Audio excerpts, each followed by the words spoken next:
Scott Holliday here, and welcome back to Plus 2 Wrestling. How you guys doing? I'm doing pretty bad, if I'm going to be honest. I'm having a bad time because this is not the video I wanted to make today.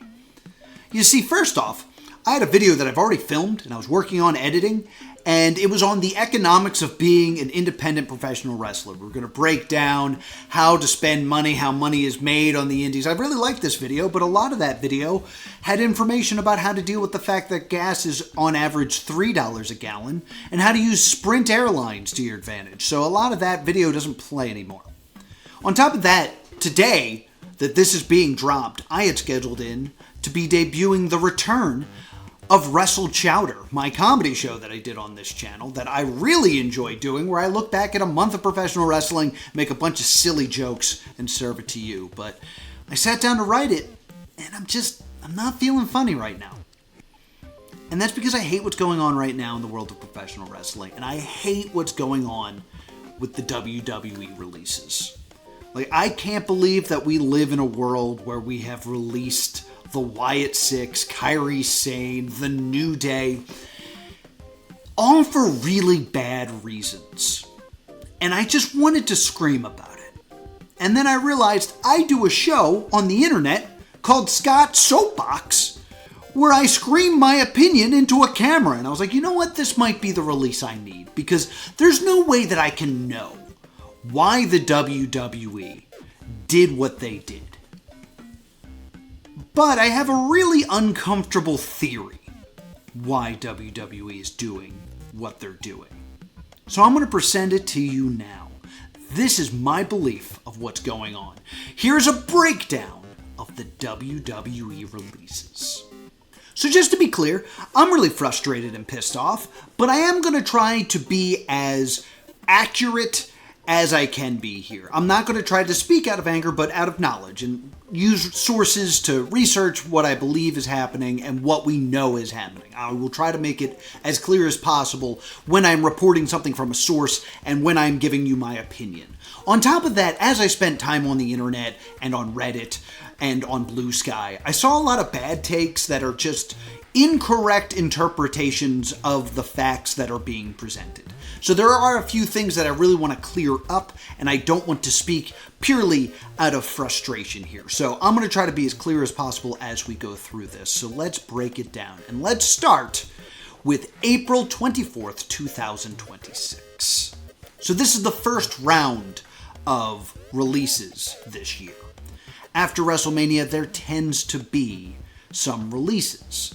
And some are, of course, more surprising than others. This is not me saying that there are some people that deserve to lose their livelihood or deserve to be cut. But one of the reasons that people get cut is that the WWE is not currently using this person to their full potential. They're not using them on TV to create storylines or have matches. So when cuts were announced, there were a lot of people who were not surprised to hear that people like Apollo Crews, the Motor City Machine Guns, Andre Chase, Zelina Vega, were among the cut. These are all very talented wrestlers. The fact that the Motor City Machine Guns were never on any premium live events drives me insane. But it is understandable that the WWE may have people that they don't have uses for, and thus cut them loose. Now, the question is, why do it after WrestleMania? This has become the tradition. And I've heard online people state this. It's like, here it is. It's after WrestleMania. Time for the traditional cutting of ties in the WWE. But why does that happen? Why is there a cut after WrestleMania? I personally believe that it had to do originally with WrestleMania bonuses. I cannot prove that, but what I can tell you is this. Chris Jericho on his podcast talked about how on WrestleMania you got paid more. And at WrestleMania 18 he was in the main event with Triple H. He knew that Triple H got a bonus for that main event. He then found out that he didn't receive the same bonus, complained to Vince McMahon, and Vince McMahon paid him more. Also, very recently on Devon Dudley's YouTube channel, he explained the WrestleMania bonus was something that he dealt with. He would get a little bit more money on WrestleMania because it was the biggest show of the year. Do we get paid more at WrestleMania than we do a normal pay-per-view or even Monday Night Raw or SmackDown? You're damn right we do. That we know is true. I also know that during the Vince McMahon era of the WWE, which I have a lot of bad things to say about Vince McMahon, this is not me defending him, but this seems to be true. When he was running it towards the end of his stay, he was doing his best to get as many stars on the show as possible. This led to the creation of the Andre the Giant Memorial Battle Royal. This was a big battle royal that everyone could be a part of that's not involved in the major storylines of the show.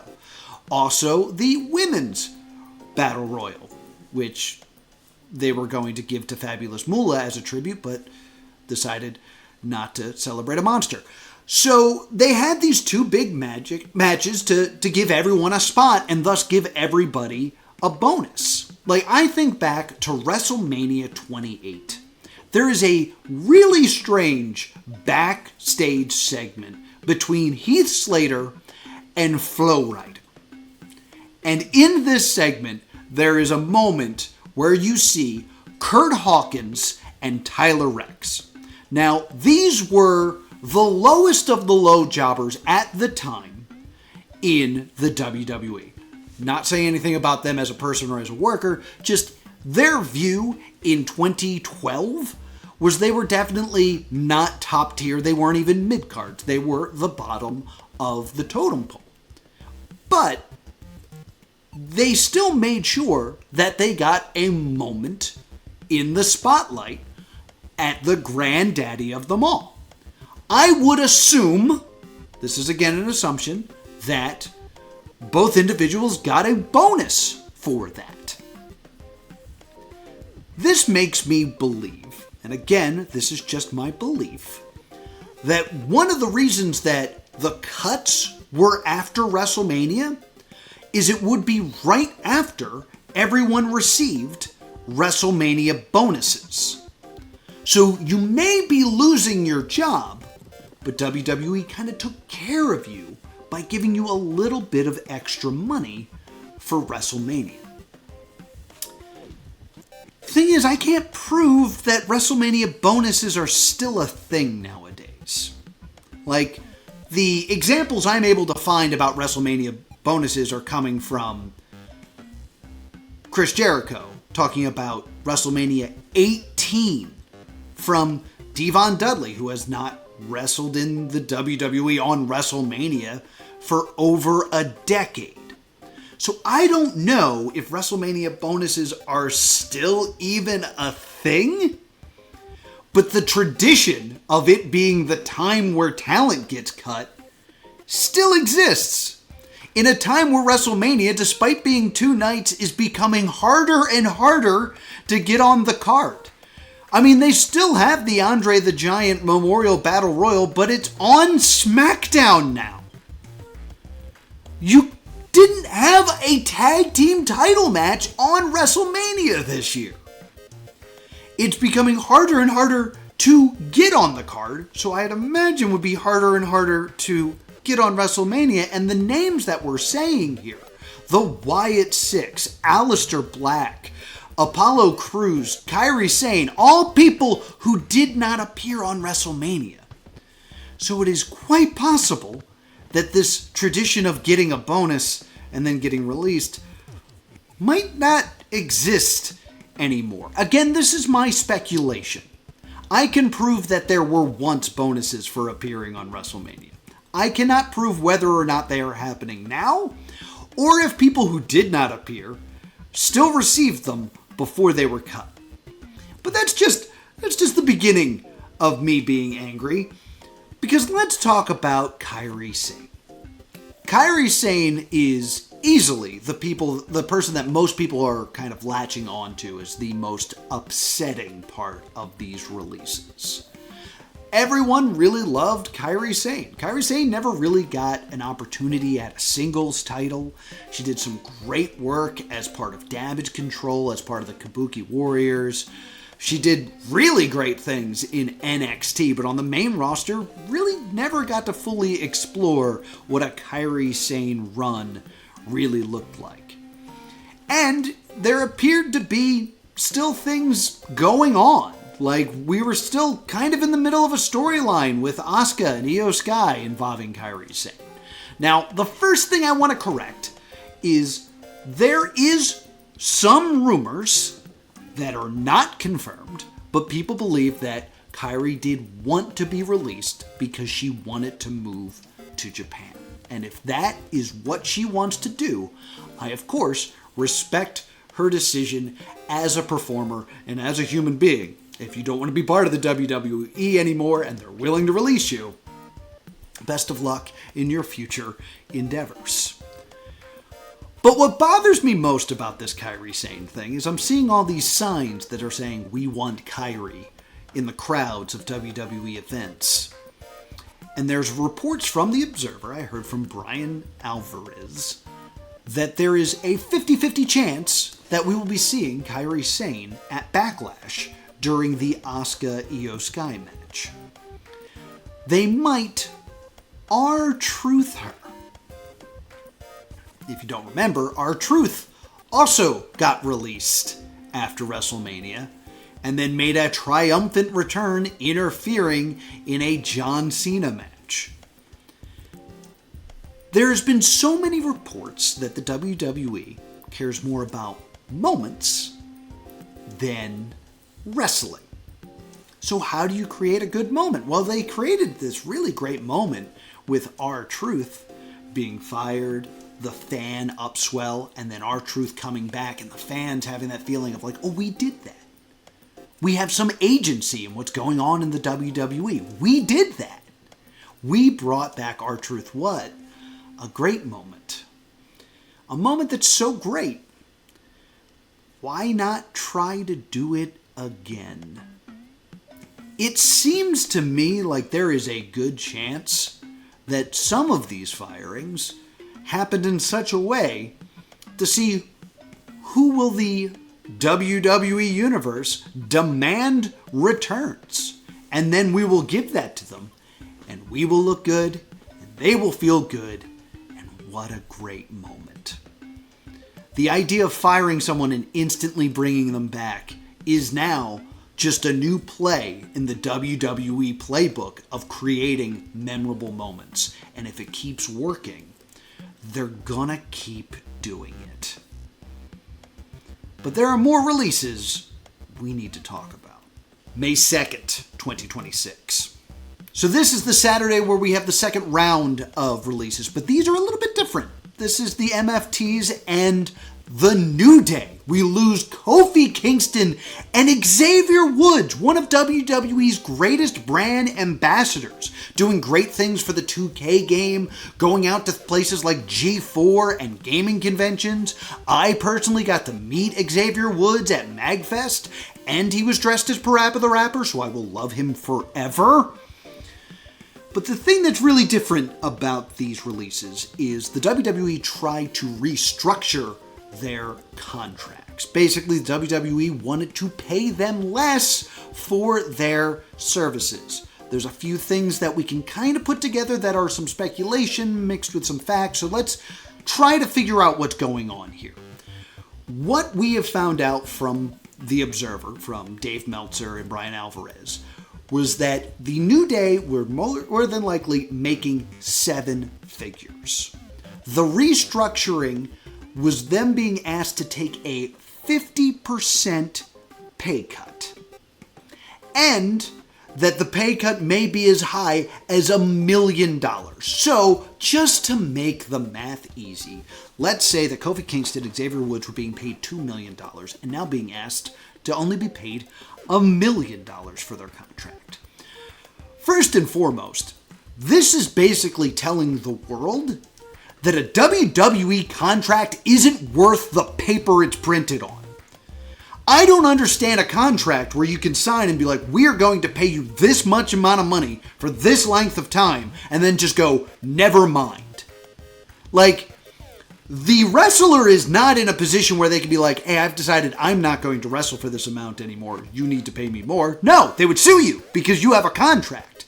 Like, think about your lease that you sign with your landlord. I rent. Imagine that lease. What's important about that lease is that for the year that you've signed it, the landlord can't come up to you and say, hey, I've decided to raise rent. I know that, you were going to pay $1,000 a month, but things have changed, so now you're paying $1,000. And I can't go, I've decided I'm not paying that $1,000 for rent anymore. I think that this is worth less, or I just don't want to live here anymore, and I'm going to get out of here, even though I signed a contract with you that I'd be here for a year. That's the point of a contract. The idea that the WWE can go up to its wrestlers and say, hey, big news, half your salary is what you work for now, or you can leave. Like, there's no situation where the New Day can just be like, no, pay me what you owe me. That's an insane situation right there. So they were asking the New Day, let's just say for sake of argument, can't confirm this, but based on the information we have, that they were being asked to take $1 million pay cut. Well, let's talk about these executives. According to Brandon Thurston on X, I hate saying X, on Twitter, all the TKO executives got huge bonuses. Ari Emanuel went from making $18 million to $67 million. That's nearly a 300% increase. Mark Shapiro went from making $32 million to $43 million. And Nick Khan, good old Nick Khan, was making $6 million, is now making $24 million. That is a 300% increase. We have these over millions of dollars raises going to these executives, but they have to go to wrestlers and say, no, you should make half of what we were originally paying you? How can that happen? Now, this is where I'm going to explain the WWE side of things. This is not me defending it, but there is some misconceptions here. There's been a lot of reports saying that they were going to the wrestlers and saying, the circumstances of your contract have changed because you are not doing as much as you used to be doing. And a lot of people have interpreted that as you're not being booked as often. You're not working as much as you used to do. We're not using you the way we used to. And people are like, well, how can you punish someone for not getting booked when you're the one booking them? That's not actually what's going on here. It's not people being told like, hey, you are not as valuable as you used to be. They're saying that the terms of the contract existed when the contract involved things like house shows. Like the idea that you were on the road 4 days a week, now you're on the road 1 day a week. So since you are only really working 1 day a week, we don't want to pay you like you're working 4 or 5. That makes a little bit more sense. It's a little less cruel and, a victim of circumstance. It's them saying like, hey, we've changed things. You spend more time at home and with your family. We want to change the state of this contract. It's still not great, but I just wanted to correct the misconception there that it was people just not being booked getting their salaries cut. There has been reports that some people have taken those deals to stay with the company, that they've had their contract slashed by half in order to stay in the WWE. There's a lot of people online saying it is people like LA Knight, Damian Priest, or Sami Zayn. I would like to point out that those are not confirmed. It's entirely possible. I'm not saying it's definitely not them, but it's not confirmed to be them. The problem I have with this is if that is the terms of the contract that you are concerned with, that we need to restructure due to the lack of house shows and things like that, then why isn't it everybody? Why is it just the upper mid-card that are suffering this? Because everyone's working less. There are no house shows. That is where everybody kind of works. It's a bunch of like 3-minute, 4-minute matches to make the crowd happy. If those aren't happening for everyone, why aren't you taking money away from your Roman Reigns' and your Cody Rhodes and your Randy Ortons? The truth of the matter is, though, this still doesn't explain why.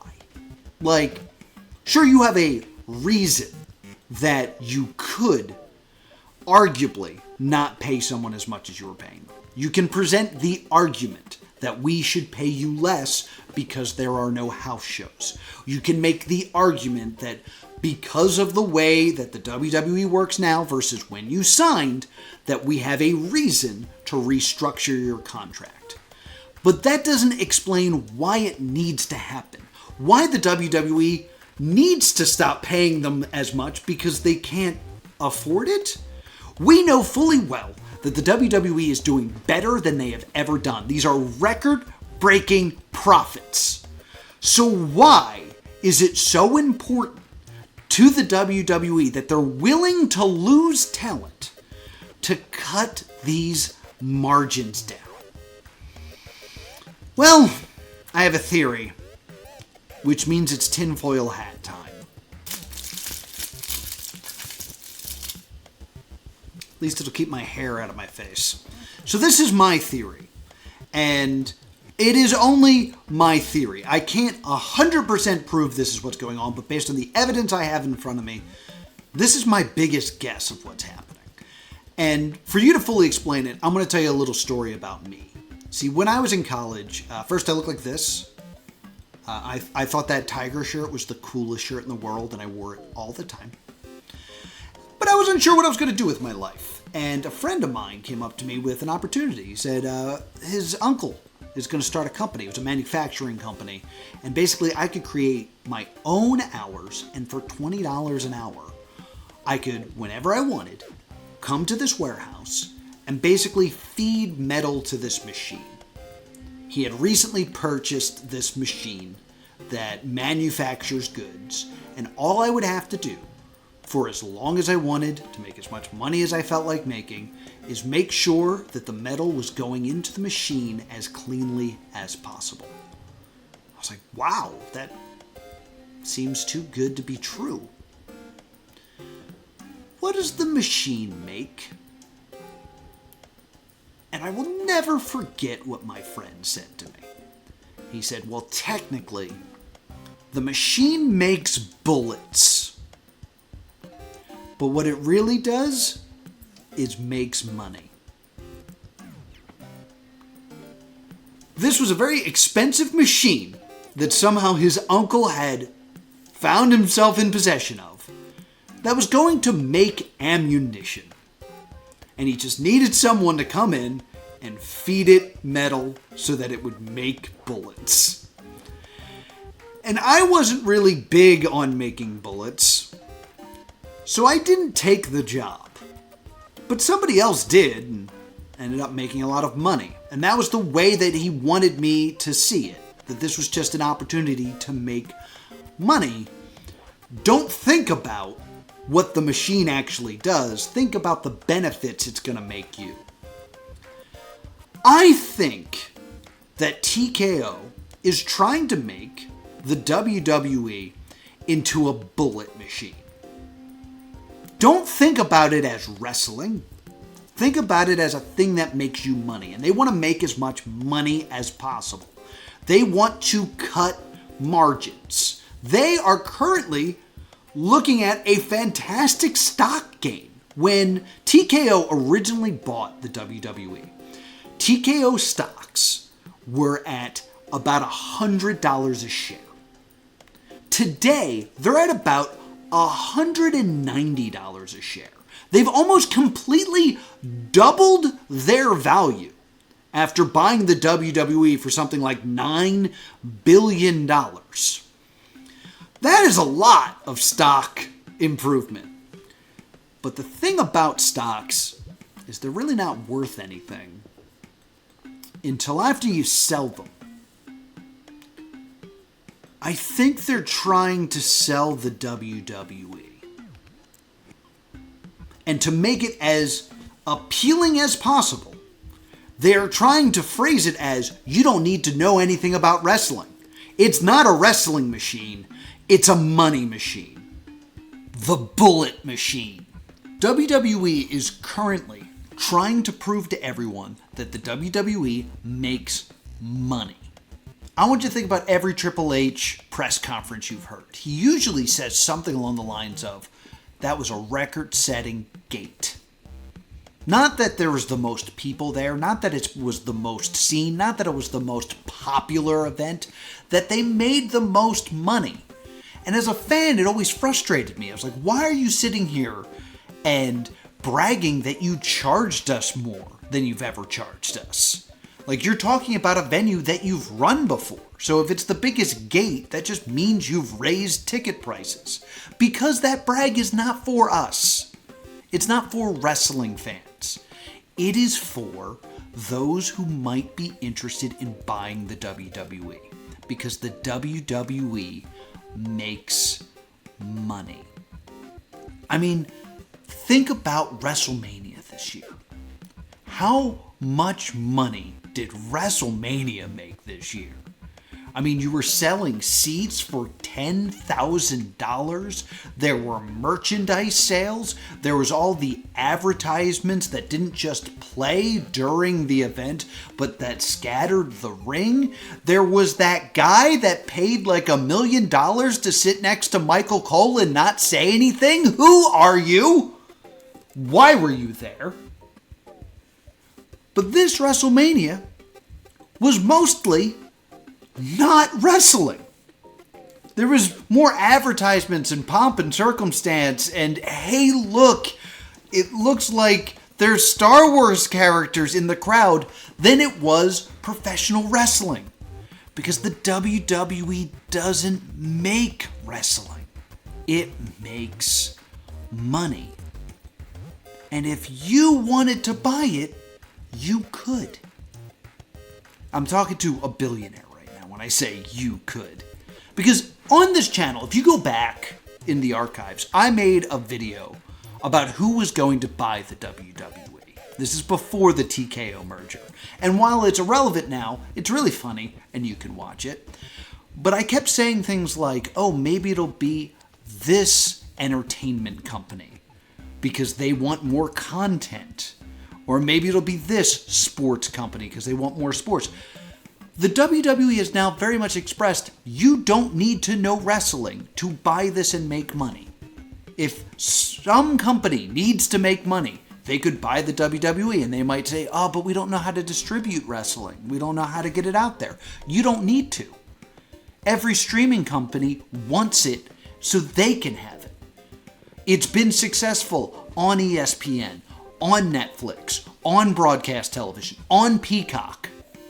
The people who can distribute wrestling will come to you. You don't know how to do that. Yeah, but I don't know how to, write or book professional wrestling. You don't need to do that. We have AI doing the storylines now, because that was a recent story that came out. You don't need to be able to make wrestling. You'll just make money. Yeah, but you need wrestlers. I don't know how to go out there and scout wrestlers. You don't need to. Because of the NXT and the Performance Center, it's all self-sufficient now. It creates its own stars. You don't have to find anything. The machine doesn't make bullets. It makes money. The WWE doesn't make wrestling. It makes money. So that leaves one major question. Who's gonna buy it? And I've lost my tinfoil hat, but I personally believe it's pretty obvious who's going to be buying the WWE. It's Saudi Arabia. Saudi Arabia has been purchasing so much entertainment companies, and I tried to find like the actual companies and go in depth with my research here, but all the websites that I had to go on wanted a lot of like information and like access to my cookies that were mandatory, so I didn't do that. But just as a cursory look, the Kingdom of Saudi Arabia has gotten involved with tennis, with golf, with esports. They own EA Sports and Pokemon Go now. It seems very obvious that the WWE, a very influential company that has a lot of eyes on it, that makes a lot of money, would be a thing that they purchase. And a great place that they could announce such a big thing would be like at a WrestleMania taking place in Saudi Arabia. That is my big guess here. And I think the counter to that would be, why would TKO want to sell the WWE? It's such a great asset. They're making so much money off of it. Why sell it? Because the way that they're making this money is not sustainable. Like, they are constantly making the line go up by cutting more costs, adding more advertisements, finding more way to make money and more ways to save money. But you can't just keep doing that. Eventually, you're going to run out of places to cut and run out of spots to stick advertising. And they just need to jump off the boat right before that happens. And I found out a very interesting thing about TKO. TKO also owns the UFC. It also owns a bull riding company. It also owns a boxing company. It's like Zuffa Boxing. But it also owns a company called IMG, which, first off, that's a terrible logo, because every time I look at that logo, I think it says WIG and not IMG. But IMG is for imaging of sports. Like, if you want to go further with your brand as an athlete, this is a company that would basically manage your portfolio and make sure that you look good. So I did a little bit of investigation into this company. And you know what would make a lot of sense? Is if they were able to sell the WWE for more than double what they paid for it. And then they could put on their resume when they go out to other people saying, look what we could do. Look what we did for the WWE. We made that twice as valuable in about 4 years. That's going to make this company make even more money, because now it's got quite an impressive resume and backstory on what they were able to do. And when I was looking into this company, I saw on their homepage, one of the first things it says, and I quote, "As a leading global sports marketing agency, IMG has shaped sports by moving first and moving best. From EuroLeague basketball to growing the beautiful game in Saudi Arabia, we've always seen what's come and built what's next." So it already has those ties with Saudi Arabia, the great things that they're doing for Saudi Arabia. So think about the money that could be made by selling the WWE to Saudi Arabia, being able to promote that what they did made a company billions and billions of dollars more valuable. And even if they don't actually know how to run the bullet machine and the WWE were to fail, all those executives wouldn't care, because they've already cashed out, and they can say on record, well, we were able to turn that into $1 billion company, and then without us they failed. I believe that the plan is to buy at WrestleMania next year to sell the WWE to Saudi Arabia. And I know I'm not good at predictions. I'm the really dumb bingo card guy. I'm the guy that said that Cody Rhodes wasn't going to be at WrestleMania this year. But this isn't a bold prediction. This is me looking at the facts, looking at the things I've been able to easily look up online.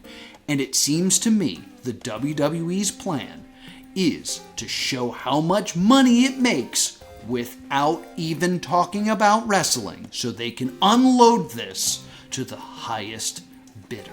Because the WWE doesn't make wrestling anymore.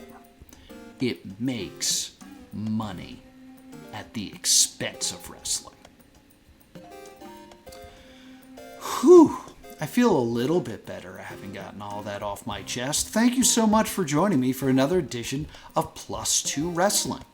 What'd you think of Angry Scott? You don't usually get to see Angry Scott, but I don't know. I just couldn't get this off my mind, so thank you for letting me get it off my chest. How are you feeling about this? Let me know what you think about what the WWE is doing currently, financially, in the comments down below.